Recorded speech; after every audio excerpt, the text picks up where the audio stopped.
Sa gitna ng kanyang puspusang training camp, muling nagpakitang gilas ang dating 3-Division World Champion na si John Ariel Cuadro Alas Casimero.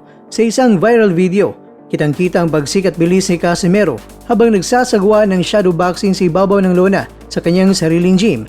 Habang tumatagaktak ang mga pawis at bumubuga ng malalakas sa suntok sa hangin, hindi napigilan ng boksingero na magpahayag ng kanyang matinding pagnanais na makarap na ang Meksikanong si Luis Pantera Nery. Sinabi niyang masyadong matagal ang paghintay, sobrang atat na siya at kung pwede lang sana makakwento ay bukas na raw ang laban niya kay Nery. Matatanda ang matagal nang hinamon ni Casimero itong si Nery upang patunayan kung sino nga ba ang tunay na Pantera sa Super Bantamweight Division. At ayon sa kampo ni Casimero, ang kasalukuyang kondisyon ng Pinoy fighter ay talagang nasa rurok na. Samantala mga kwento, nakatuon naman ang buong atensyon ng boxing world sa Tokyo Dome sa Japan ngayong araw, May 2, 2026. Nakatagdang magsasalpukan ng dalawa sa pinakamalupit na boksingero sa kasalukuyang henerasyon, ang monster na si Naoya Inoue at ang matangkad at teknikal na si Junto Nakatani. Ang laban ay inaasahang magsisimula sa ganap na 5:40 PM Manila time. Ito ay itinuturing na super fight dahil kapwa na sa rurok ng kanilang karera ang dalawang Japanese champions. Ang stakes, pound for pound supremacy. Sino nga bang tatanghalin na tunay na hari ng boxing sa Japan at sa buong mundo? Unification o undisputed fight, ang pagpapanatili ng mga sinturon at dangal sa harap ng libu-libong mga tagahanga sa Tokyo. Ang kapaligiran sa Tokyo ay punong-puno ng tensyon na kung saan maraming eksperto ang nahihirapang magbigay ng kanilang prediksyon dahil sa husay na ipinamalas ng dalawa sa kanilang mga huling laban.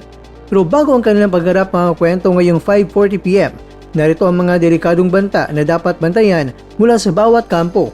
Para kay Inoue, ang body blow na nakakamatay. Kilala si Inoue sa kanyang kakayahang tapusin ang laban gamit ang isang lever shot. Ang bilis ng kanyang counter-punching ay nananatiling pinakamabilis sa kasaysayan ng lower weight divisions at target ni Inoue na knockout. Mental warfare, ang monster aura ni Inoue ay sapat na para manginig ang tuhod ng kalaban. Ngunit sa pagkakataong ito, kailangan niyang harapin ang isang buksingerong kasing talino niya. Para naman kay Junto Nakatani, reach and height advantage. Si Nakatani ay may pambihirang haba ng galamay para sa kanyang timbang. Ang kanyang long jabs ay maaring maging hadlang para makalapit si Inoue. Hindi tulad ni Inoue na agresibo, si Nakatani ay parang surgeon sa loob ng ring. Nitiyak na bawat suntok ay may layunin at tumpak na tumatama sa target. Target ni Nakatani mga kwento na kahit na manalo ng desisyon, pero kung kaya niyang pabagsakin si Inoue ay gagawin din niya. Mga kakwento, sino nga bang mananaig? Ang lakas ba ng monster o ang talas ng Big Bang? Kaya naman isang bagay ang sigurado ayon kay Casimero, ang mananalo sa laban na ito ang susunod na magiging target at pangarap ni John Ariel Casimero para muling maghari sa pandaigdigang entablado.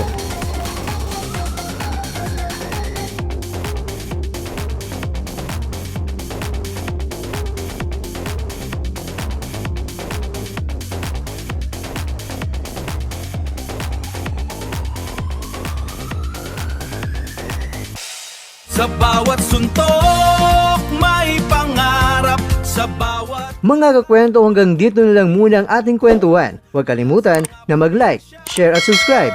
Ako po si Mr. Kwento. Ito ang mga kwentong maaring hindi pa nakwento sa inyo. Tayo ng boses ang hindi pa napapansin ng mundo. Samahan niyo akong busisiin ang bawat kwento at bawat sakripisyo ng mga mandirigmang mga Pilipino.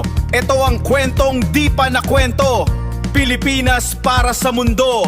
Pilipinas para sa mundo.